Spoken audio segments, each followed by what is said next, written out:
Fermer sa micro-entreprise peut être une décision difficile à prendre, moralement.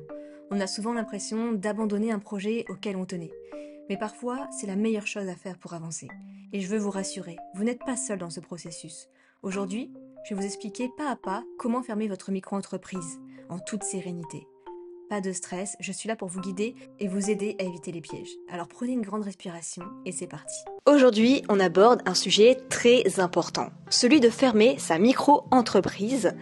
Que vous soyez en pleine réflexion ou que vous ayez déjà pris votre décision, nous allons voir dans cette vidéo de manière claire et détaillée tout ce qu'il faut savoir pour fermer sa micro-entreprise sans tracas et mettre toutes les chances de votre côté pour faire bien les choses. Restez bien jusqu'à la fin puisque nous verrons aussi les erreurs les plus fréquentes quand on ferme sa micro-entreprise à éviter. Alors pourquoi fermer une micro-entreprise ? Il y a plusieurs raisons. Peut-être que ta raison, c'est parce que tu veux changer d'orientation, tu veux changer de projet, donc tu as besoin de fermer cette micro-entreprise. Ça peut être par manque de rentabilité, peut-être que tu ne génères pas assez de revenus et tu préfères fermer ce statut. Peut-être une complexité administrative, le statut micro-entrepreneur ça reste simple, mais peut-être que les cotisations sociales, les charges fiscales, ça peut être compliqué pour toi et tu préfères tout arrêter. Ou encore éviter les cotisations minimales, la CFE par exemple, puisque même si tu ne fais pas de chiffre d'affaires, il y a quand même un minimum à payer chaque année en tant que micro-entrepreneur.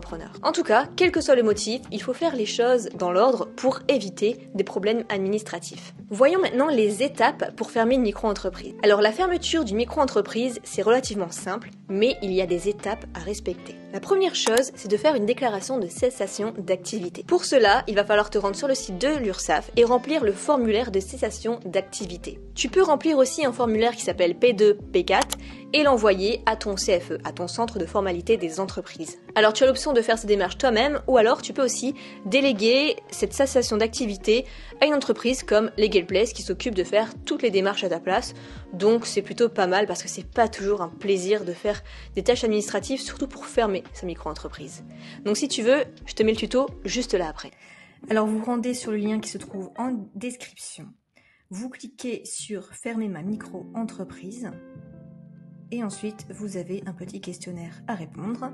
Avant de démarrer, dans quel délai souhaitez-vous radier votre auto-entreprise ? Dès que possible, dans la semaine, dans le mois, je ne sais pas encore. Donc par exemple, dès que possible, suivant. Ici, vous mettez votre identité, donc je vais mettre au hasard. Votre micro-entreprise est-elle fixée à votre adresse personnelle ? Oui, suivant. Allez-vous créer une société suite à la radiation de votre micro-entreprise ? Donc peut-être que oui, c'est le cas pour vous, ou non, suivant. Ici, votre adresse email, validée. Alors, soit il y a le pack express à 59 € hors taxe, soit la radiation express si c'est vraiment urgent. Donc là, ils font le formulaire P2, P4 à votre place, les documents annexes. Ils vérifient tout le dossier. Ils déposent le dossier au CFE pour vous. Ils font les échanges avec le greffe. Si vous avez le pack express en plus, vous avez une assistance téléphonique illimitée et un traitement express. Donc si on prend le pack basique par exemple, donc c'est 70 € TTC, mais j'ai un code promo pour vous si vous le souhaitez, valider, et vous ne payez plus que 60 € TTC. Donc vous faites tout ça, et c'est fait, ils vont s'occuper des démarches pour vous. Donc franchement, pour quelques euros, ça vaut vraiment le coup. Deuxièmement, il va falloir déclarer tes derniers revenus. Donc tes revenus en cours du mois ou selon comment tu déclares au trimestre, il va falloir quand même clôturer ça, même si c'est 0 €, il va falloir être à jour. Et enfin, s'il y a quand même un minimum de chiffre d'affaires, régler ses cotisations sociales à l'URSSAF. Par exemple, même si tu n'as fait que 100 €, tu devras 12 ou 22% à l'URSSAF. Dernier point, c'est de clôturer ton compte bancaire professionnel seulement si tu en as un, puisque ce n'est pas obligatoire quand on est micro-entrepreneur d'en avoir un.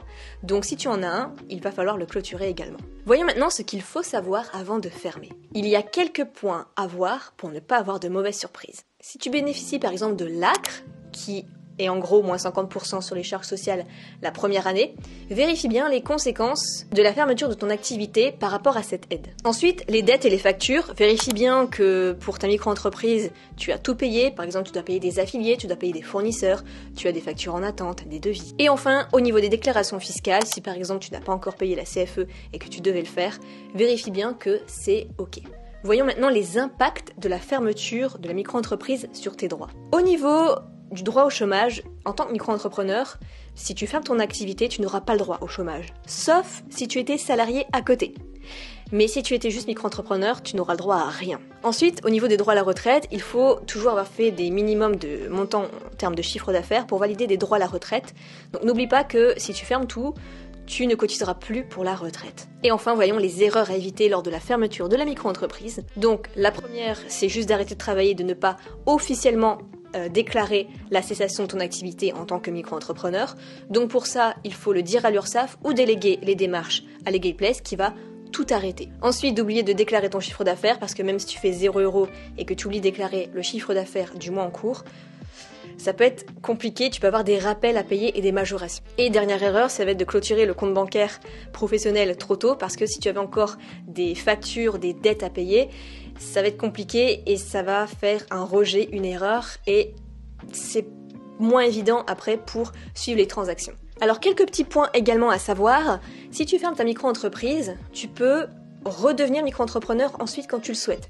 Une fois que toutes les démarches sont effectuées, si tu veux redevenir micro-entrepreneur, il n'y a pas de souci. Ensuite, au niveau de l'ACRE, si tu bénéficies de l'ACRE en tant que micro-entrepreneur, tu vas fermer ta micro-entreprise. Après, il va falloir attendre 3 ans pour de nouveau bénéficier de l'ACRE. Aussi, tu obtiendras un nouveau ciré si tu veux redevenir micro-entrepreneur. Donc l'ancien ne te sera pas redonné, ce sera totalement nouveau. Les inscriptions seront totalement nouvelles, comme si c'était la première fois que tu t'inscrivais en tant que micro-entrepreneur. Si vous souhaitez avoir un PDF avec tous les liens nécessaires de Legal Place, de l'URSSAF, du formulaire P2, P4, tout ce qu'il faut savoir, la checklist à cocher pour bien faire les choses pour fermer sa micro-entreprise, je vous mettrai ça dans la description, dans le lien à télécharger gratuitement. Et je vous retrouve dans une prochaine vidéo.